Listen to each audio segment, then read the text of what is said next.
Le fameux SEO, le fameux référencement web là, par les mots-clés. Est-ce que c'est mort le SEO? Pour en parler, Éric Saint-Cyr de ProStar SEO. Éric, comment vas-tu?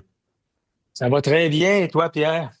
Oui, ça va bien. La question que tout le monde se pose, le SEO, est-ce que c'est mort? Je regarde ta business aller. Je pense pas que c'est mort, hein? Non, le SEO, c'est comme plusieurs choses ou l'économie en général, je te dirais, ça évolue très, très rapidement. Mais à mon avis, c'est loin d'être mort. Si on pense au SEO historiquement, il y a un an, je disais aux gens que Google, c'était 97% du trafic sur le web, là, quand tu prenais Google, quand tu prenais YouTube, tu prenais les autres propriétés de Google, là. Fait que si tu étais capable de manipuler Google pour qu'il te voie sur le meilleur œil possible pour te positionner, la game était finie juste là. Et je te dirais que le SEO est plus mort aujourd'hui. Il est loin d'être mort. On va dire il est plus vivant que jamais parce que les connaissances qu'on appliquait à Google, mais maintenant, on doit les déployer sur plein de secteurs, sur plein de nouveaux produits, offres, des engins de recherche. Il y a Bing qui reprend du poil de la bête, ce qu'on t'assure que c'était mort. Le Bing, c'est celui de Microsoft, le Bing.com Oui. qui commence à connaître une certaine croissance. Il y en a plein d'autres qui sont en train de se développer. Sur Google, les résultats de recherche ont été modifiés complètement. Là, on a toujours maintenant le AI. Donc, l'intelligence artificielle, le IA, joue de plus en plus un rôle important. Là. Si tu poses des questions à Google maintenant, tu as un paragraphe en haut que c'est lui-même qui te répond avec Gemini, avec son outil de AI. Ensuite, tu as un paragraphe qui est un snippet. Si tu es capable d'aller chercher ça, c'est bien. Donc, c'est un gros paragraphe avec une compagnie de publicité. Avant ça, tu as eu des publicités. Après, tu peux avoir un Google Maps. Donc, c'est difficile de se retrouver et d'avoir une visibilité. Là, je calculais cette semaine. Je parlais à un client et on regardait pour son mot-clé qui est très, très, très recherché, là, des centaines de milliers de fois. On était capable de se positionner. Pendant un bout de temps, on était numéro 2, on flirtait avec le numéro 1 une couple de fois. Puis là, récemment, on est tombé en sixième position. Donc, il faut qu'on se lève les manches, qu'on travaille plus fort. Mais je lui montrais, avec la sixième position, on est rendu en deuxième page parce que tu as qu'est-ce qui se dit sur Reddit, qui n'est pas vraiment une position. Tu as des images que Google prend, puis Google les présente 6 fois YouTube avec des blogs qui parlent de ce mot-clé-là. Donc, ça change la game au complet. Mais ce qui est intéressant, c'est que maintenant, il faut plus seulement que tu te positionnes sur Google, il faut que tu te positionnes sur Bing, il faut que tu te positionnes sur YouTube, il faut que tu te positionnes sur l'ensemble des moteurs de recherche. Tout ce que les gens utilisent pour pouvoir trouver la solution ou la réponse à la question. Ouais, puis là, la nouveauté, l'intelligence artificielle, on le veut arriver, là, ça change la donne. Il faut s'adapter à là aussi parce que les gens vont sur ces plateformes-là. Donc, on doit être présent là avec.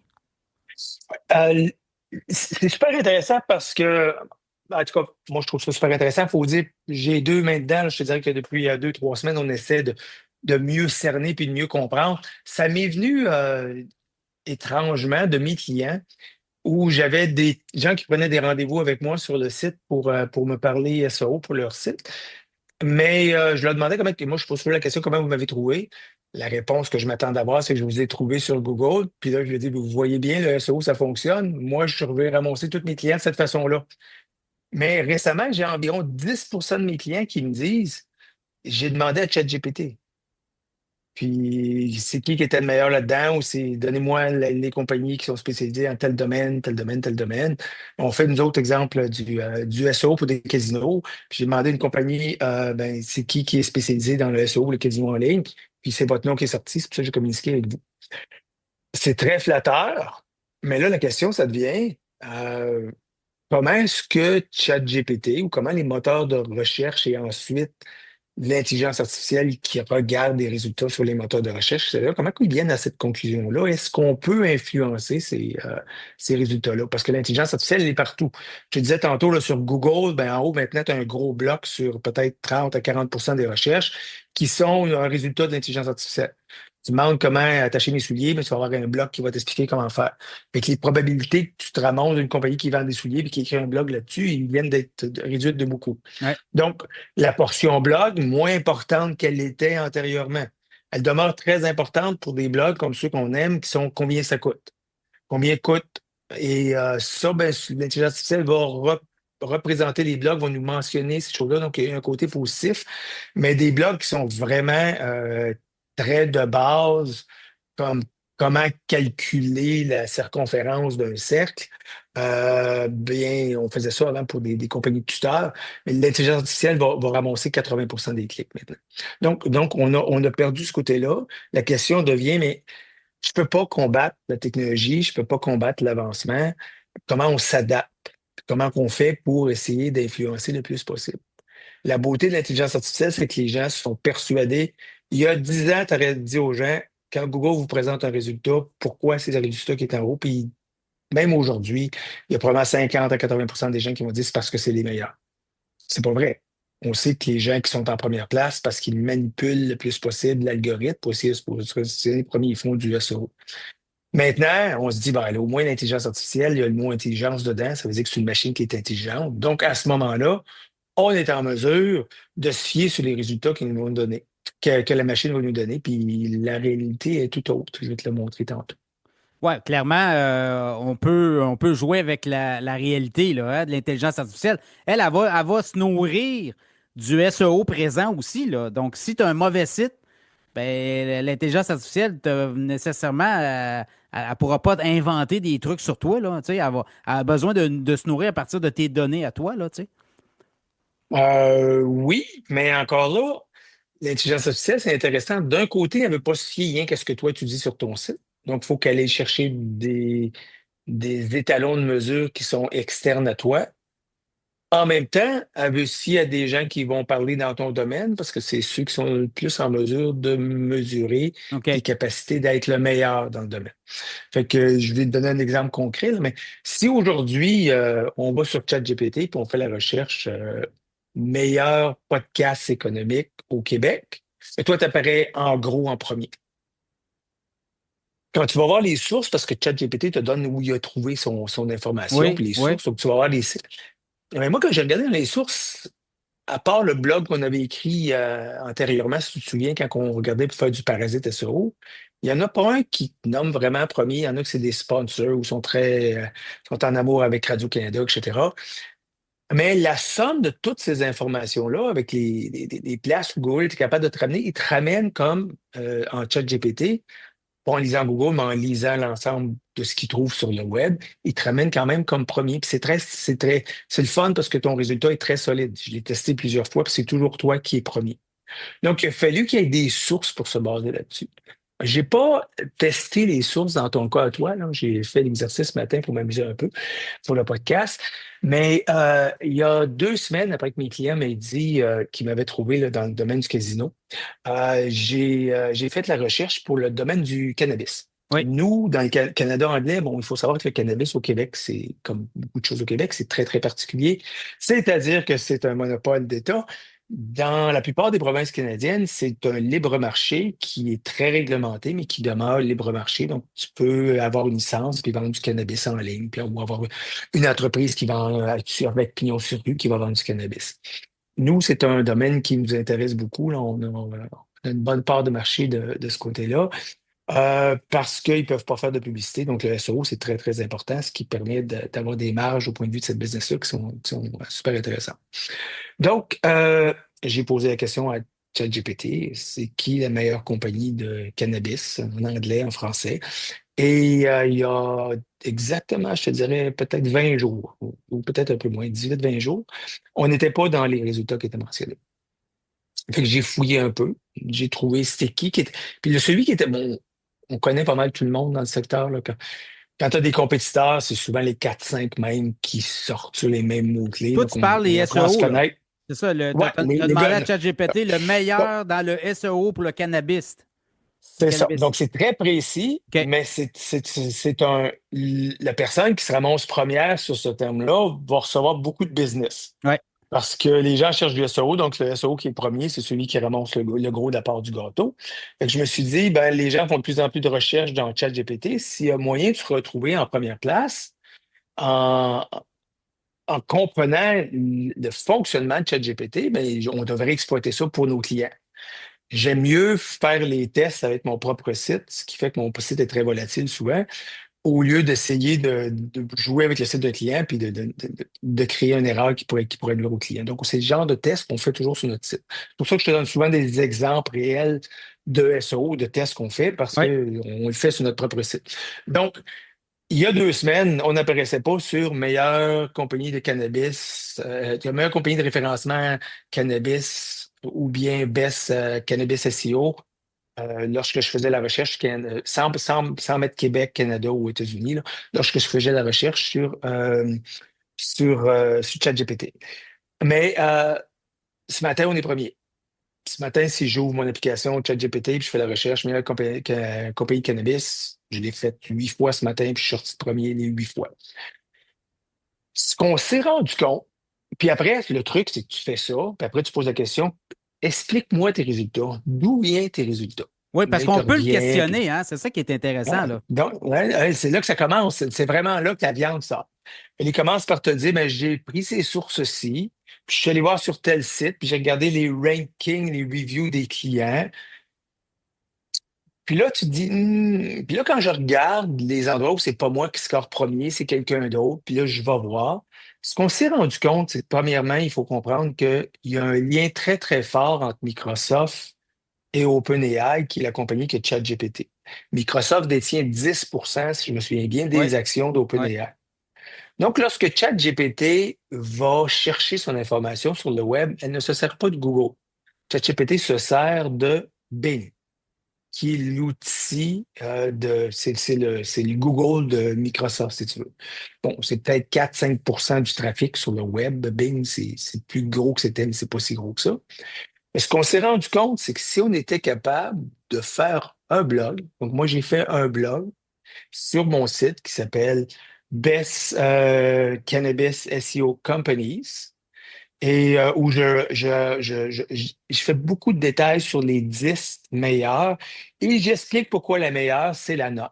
Comme de raison, j'ai un parti pris, là. C'est pas un blog qui est à 100% scientifique, on ne dit pas de mentir dessus, mais on se fait mieux pareil que nos compétiteurs, comme de raison. Et tout de suite, quand Bing a pris ce blog-là, à l'intérieur de 2 semaines, il nous a amené en première place. Et c'est ce qui fait que je n'étais pas pendant 2 semaines de temps dans les résultats. Et d'un coup sec, je suis apparu à la première place. Et maintenant, je lui demande pourquoi je suis premier. Ben, ils me disent parce que tes reviews sur Clutch, qui est une compagnie qui revoit les compagnies d'assurance, ben, c'est 5 sur 5. Tu as 4,8% sur les reviews Google. Quand qui ne regarde pas Google, il les importe sur Bing. Puis, il y a des blogs de l'aide du domaine du SEO, de l'industrie, qui te score comme le premier.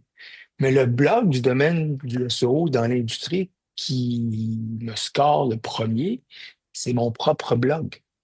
Donc, on voit que la machine n'est pas assez avancée ou assez subtil pour se dire, ben, il y a un biais positif là, que je devrais peut-être ne pas considérer parce que s'il se nomme comme le meilleur dans le business, c'est un peu normal parce que c'est sa propre entreprise. Ça passe comme du beurre dans le poêle. Fait qu'on l'a essayé avec des clients, puis ça semble fonctionner dans plusieurs des cas. Si tu n'apparais pas premier, tu vas apparaître dans les 3 premiers ou dans les 5 premiers, mais ça te permet d'avoir une présence sur ChatGPT. Donc, c'est intéressant et c'est aussi drôlement facile de pouvoir modifier les résultats de ChatGPT si tu es en mesure de bien contrôler ton référencement web sur Bing au lieu de sur Google.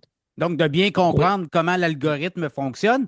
Mais ce que tu me dis, de plus en plus de gens vont se faire une idée sur peut-être un produit ou un service à partir de ChatGPT. C'est ça la tendance, c'est que là, Google est plus unique.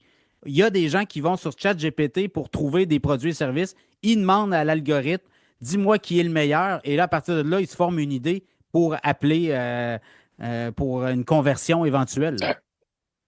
Tu as ChatGPT, tu as étrangement TikTok. J'ai à un moment donné le meilleur restaurant à Montréal, puis là, tu vas avoir plein de restaurants qui vont sortir.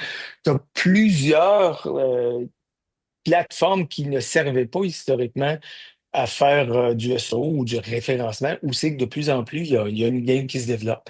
Mais dans le cas, à mon avis, le gagnant ou les gagnants, ça va être les outils d'intelligence artificielle qui sont en mesure de crawler le web en live de nous ramener une réponse plus rapidement quasiment que Google nous donne et de s'ajuster très, très rapidement, mais en ayant un filtre d'intelligence artificielle que le web standard ne nous donne pas. Mais tu vois que ça s'adapte vite sur le web, là, Google l'a déjà. Oui. Mais je te dirais que celui de ChatGPT est super intéressant. Sa connexion avec Bing, Bing est plus facile.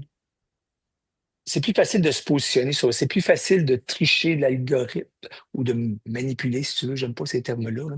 C'est plus facile de battre l'algorithme de Bing que celui de Google. Il y a Ouais, moins puis de, Google a toute une machine publicitaire derrière ça aussi, hein? On comprend, là. T'arrives pas pour voler le lunch à Google comme ça, là, hein? On- Ben, c'est ça. Google, le but premier de Google, c'est que les gens cliquent ces annonces. Ouais, Et exact. le AI, c'est contre-intuitif parce qu'il donne la réponse en haut. Fait que Google il est pris dans un catch-22, là. Les gens veulent du AI, les gens veulent les réponses, Ouais, ils veulent. Mais ce que Google veut, c'est qu'on clique sur les ads. Fait que je ne sais pas si vous avez remarqué, mais de plus en plus, on commence à trouver des ads en plein milieu de la page. Parce que les oui. gens vont sauter les ads au point de vue du nom, ils vont avoir trois, quatre résultats organiques. Puis là, on se ramasse Pub. avec des ads en milieu de Ouais, page. ouais, ouais. Parce que même moi, je me fais peur une fois de temps en temps, puis je clique sur un ad sans m'en être rendu compte. Donc, gros, ce qu'il veut, c'est des clics sur les ads et des conversions sur les ads, puis c'est ce qu'il paye. Mais effectivement, c'est difficile de prévoir où on s'en va exactement là, dans ce côté-là, mais de penser que le SEO est mort, ben, à mon avis, c'est tout le contraire. Le SEO, les portes se rouvrent tout partout. Parce qu'il y a des gens pour qui ça va être super intéressant de se positionner sur ChatGPT. Puis il y a d'autres, ça va demeurer le standard. Si c'est un e-commerce, ben, je crois que Google, ça demeure la porte parce que dans le fond, ce que tu veux, c'est que si les gens recherchent une robe de mariage, ben, on a des gens dans le domaine du vêtement qui sont très, très gros au Canada. Au Canada, de plus en plus, il y a du trafic en ligne. Les gens se cherchent un tuxedo. Et c'est le site qui est le premier pour tuxedo qui ramasse la majorité des clics. La bataille se fait vraiment là. Mais trouver des sites de tuxedo, demander qui a les meilleurs tuxedos à ChatGPT, au point de vue de la mode, au point de vue de l'art, au point de vue Ouais. de ce qui est visuel. Je ne suis pas sûr on est là encore, ça va venir. Mais donc, c'est vraiment des directions différentes, mais en même temps, ça se merge ensemble. C'est difficile à expliquer, là. Mais on va se ramasser avec plein, plein, plein d'outils. Je ne sais pas si tu as vu ce que, justement, OpenAI veut lancer, une espèce de petit carré qu'on va porter sur soi, avec une lentille qui va filmer et entendre tout ce qui se passe autour de nous autres, 24 heures sur 24, puis qui va être interprété par le AI. Puis là, il y a beaucoup de gens qui se lèvent en disant, ben là, t'as plus de vie privée, là, t'as plus rien. Ouais, exact. Tout est encamisé sur un serveur. Et on va se faire pousser de la pub, ça va être extraordinaire, comment elle va être ciblée aussi. Oui, non, C'est on s'en va dans une autre dimension. Dis-moi, tu travailles beaucoup avec des clients québécois qui sont à l'international de plus en plus. Ça, t'en fais.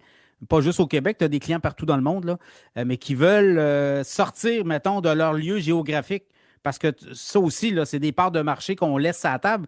Le Canada, on est 2% dans le monde de l'économie mondiale. Le Québec, c'est même pas 1%. Il y a quand même du monde en dehors, là. La planète tourne, là, hein?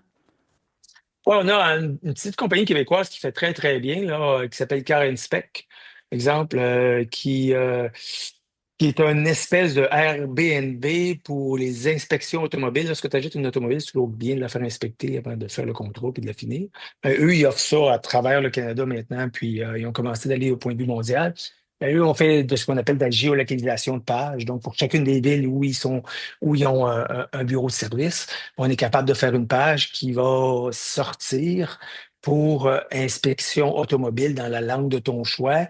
Mais si tu fais la recherche inspection automobile, puis tu es ici à Montréal, tu peux dire inspection automobile Montréal, ou tu peux dire inspection automobile, puis pendant que tu es assis à Montréal, en sachant que Google va te présenter des résultats pour Oui. la région montréalaise. Mais ça, il y a un code spécial, il y a une approche spéciale pour pouvoir sortir avec la même page sur les deux recherches, inspection automobile et inspection automobile Montréal.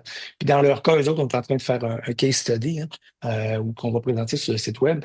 Justement, on est en mesure d'aller chercher dans 80 villes différentes le inspection automobile dans la langue du client pour présenter la page qui va permettre au client de convertir. Parce qu'une page générale, si tu fais la recherche pizzeria, ben, Google va toujours présenter des pizzerias qui vont être proches de chez toi. Oui, c'est ça. Mais si tu as un site, si tu as 25 ou 50 ou 100 magasins de pizzeria, mais tu veux que chacun de ces magasins-là sorte d'une façon unique dans la ville où il est positionné. Et ça dans l'international, c'est super utile, surtout si tu as un produit qui présente un Google Maps là, qui a besoin d'une géolocalisation. Les gens qui nous écoutent sur ton site web, ProStar SEO, tu fais une espèce de une analyse du site et après ça, tu jases avec les clients là, pour améliorer le SEO puis les faire progresser, là. Oui, si vous allez sur prostarseo.com, dans le coin haut à droite, vous pouvez être en mesure de faire un audit gratuit de votre site. Ça vous donne un rapport d'environ 25 pages, là. Il y a beaucoup de profondeur là-dedans. C'est fait justement au AI, là. Ça prend à peu près 30 secondes à produire. Vous allez mettre votre courriel pour recevoir le rapport. Vous allez recevoir un petit courriel de publicité de notre part, rien d'autre, je vous le promets.